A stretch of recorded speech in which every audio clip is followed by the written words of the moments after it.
So our next speaker is Олексій Гарань. Олексій is a professor of comparative politics at the National University of Kyiv-Mohyla Academy in Ukraine. Since 2015, he has served as a research director at the Democratic Initiatives Foundation, which is a leading Ukrainian analytical and sociological think tank. He has started a joint project in the Global South, and already as part of the Ukrainian civil society delegation, Professor Гарань already visited 11 countries in Africa, Latin America, and Asia. He co-edited, in particular, the book Ukrainian Left, Between Leninism and Social Democracy. Pane Oleksiyu, please. Thanks a lot. Okay. Namaste. Salam alaikum. Salamat. Dina. Salamat.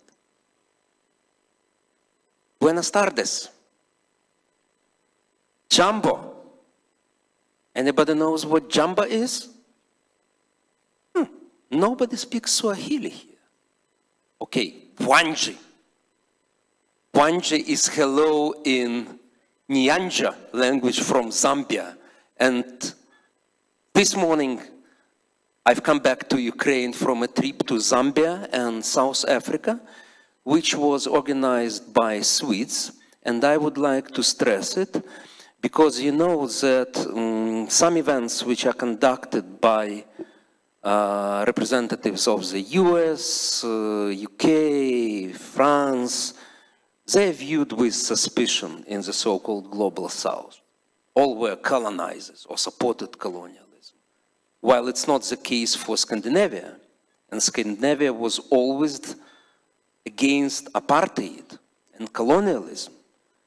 So Scandinavians are more trusted in this part of the world. So we should take it into account, as well as some other countries, and I will talk about this later. But first of all, let me start with my personal story. And those who know me, they know that I love personal stories to tell to others. So I was a student of international relations in Kyiv in the 70s. And remember what a wonderful time were 70s for liberation movement and struggle. 1975, collapse of Portuguese empire and new countries in South Africa. 1979, revolution in Nicaragua. Cubans are sending soldiers to Africa. Number of people's republics in Africa. Anybody knows about people's republics in Africa? Raise your hands. Who knows about it? Who remembers about it? 2 people. Benin, Congo, Angola, Mozambique. People's republics. Ethiopia was officially called Socialist Ethiopia. Officially. So it looked like, you know, the world revolution is really going on. And I was dreaming about the world revolution, how I will be kind of Che Guevara. I made a t-shirt with Che Guevara myself, because at that time you couldn't find Che Guevara shirts in the Soviet Union. No, in the Soviet Union they didn't like Che Guevara. So I was dreaming about it, and I remember how we were happy about this anti-colonial struggle and the fight for democracy.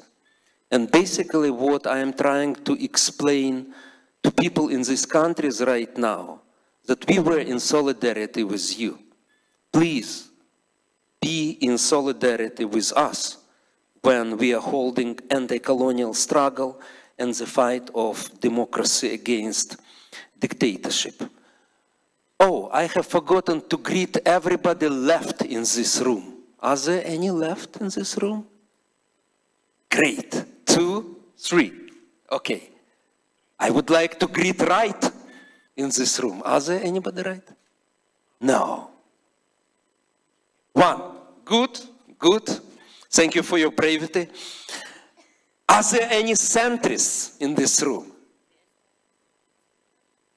Guys, what about others? You do not have any ideology.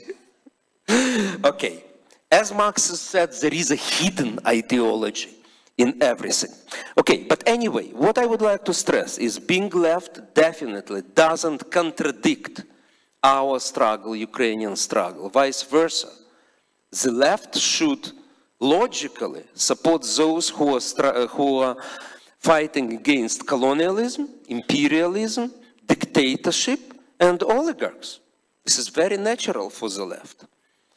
And I always would like to remind my left colleagues about what was the pretext for the creation of the first international. Does anybody know about that? A plus.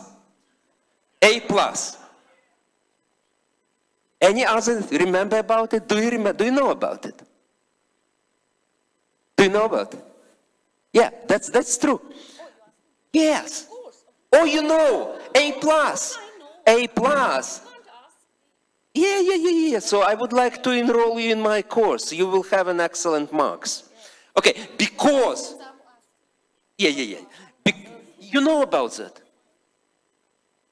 Oh, great. Look, because when I talk to social democrats, to labourers from the UK, they don't know about it. But we studied Marxism very well, right? Okay, so we know about it, and I believe that's a good point. So that Marx actually, and people around him, they supported Poles in their fight against Russian Tsarism. Now, if we talk about Lenin, that's important to remember again, that Lenin differentiated between two kinds of nationalism. And he said, the nationalism of those who is oppressing others is definitely bad. So for him, the Russian chauvinism was the main enemy. And he was very, very clear about it. And maybe this is explanation why Mr. Putin doesn't like Lenin. But when Lenin talked about nationalism of those oppressed, he said, well, it could be both progressive and reactionary, but it could be progressive. And definitely this was better to Lenin than the chauvinism of those who were oppressors. So I think that actually we can refer to Marx and to Lenin as well. Now about one of the main topics for the left, because left are talking about NATO expansion, that this is the cause of the war. So again, we need to remind to them that when Ukraine was attacked in 2014, it was a neutral country. Ukrainians didn't want to join NATO. And by the way, I have realized how many people are talking about NATO expansion and do not understand why it happened. They thought it happened because of NATO. No. It happened because of those small countries who were part of communist empire or Russian empire because they wanted to secure their security. They wanted NATO to be expanded. So that's why I believe it's very important, you know, when we have the voices of these countries. And when I was in South Africa this time, there was a very interesting conference conducted actually by Poles and Lithuanians about their experience to live in the Russian Empire and in the Soviet Union. So I think from practical point of view, it's very important that we are conducting joint events with these countries who experienced what the Russian system or communist system was. Now, about the Soviet Union.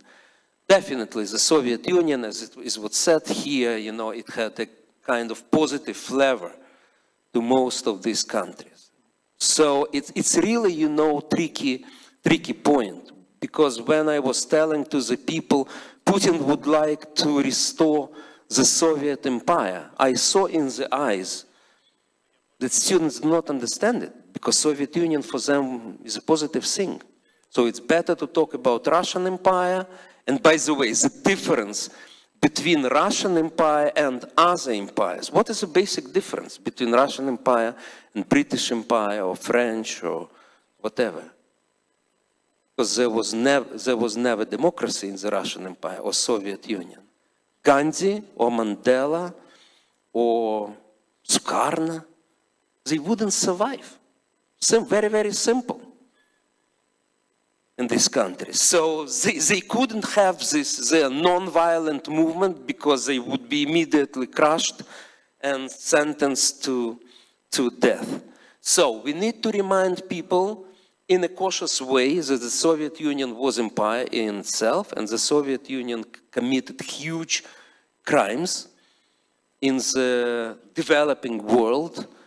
And again, I remember in Ethiopia, in Addis Ababa, there is a museum right in the center of the capital. And the museum is devoted to victims of Red Terror. And do you know where the term comes from, Red Terror? From Soviet Russia, from Lenin. And it's awful museum with all the skulls, and so it's really awful. And in the same way, you know, so the Soviet Union, when he imposed his model on Ethiopia, there were huge crimes and there was collectivization. And we know very well that collectivization means starvation, right? And still there are people in these countries, including Ethiopia, which are very anti-Western. So, including those who receive grants from the West, human rights defenders.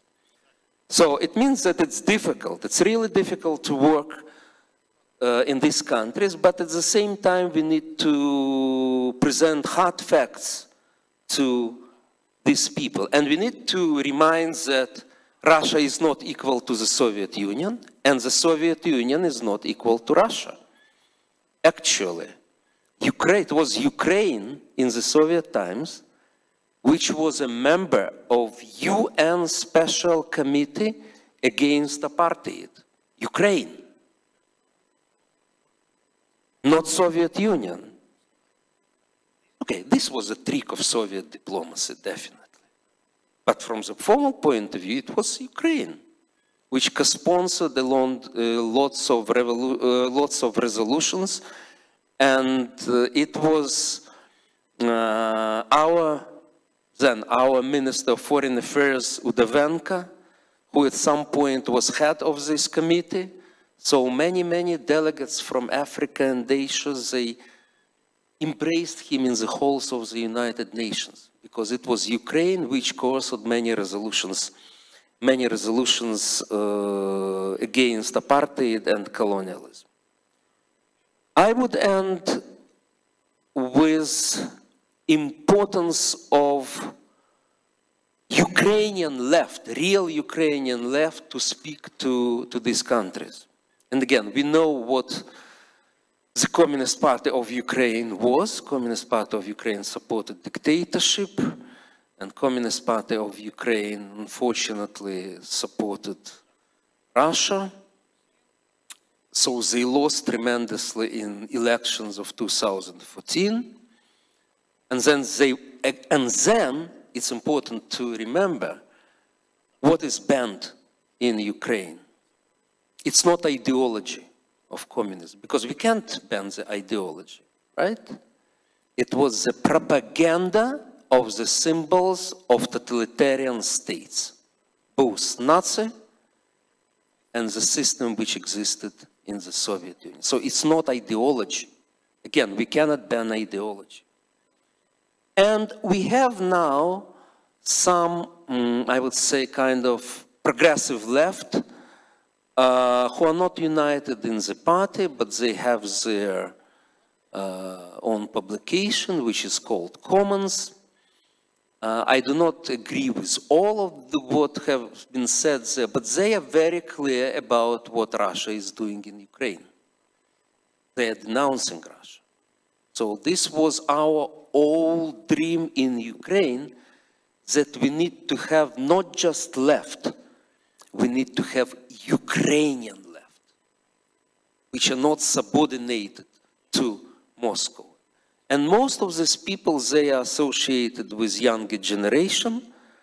Definitely they are getting older, but for me, compared to me, they are young. And I witnessed, because they conducted a seminar with left from South Africa, and it was eye-revealing for the left in South Africa. And I believe in the same way they may conduct seminars with left intellectuals or left in Latin America and other countries. I would stop here. Thank you very much.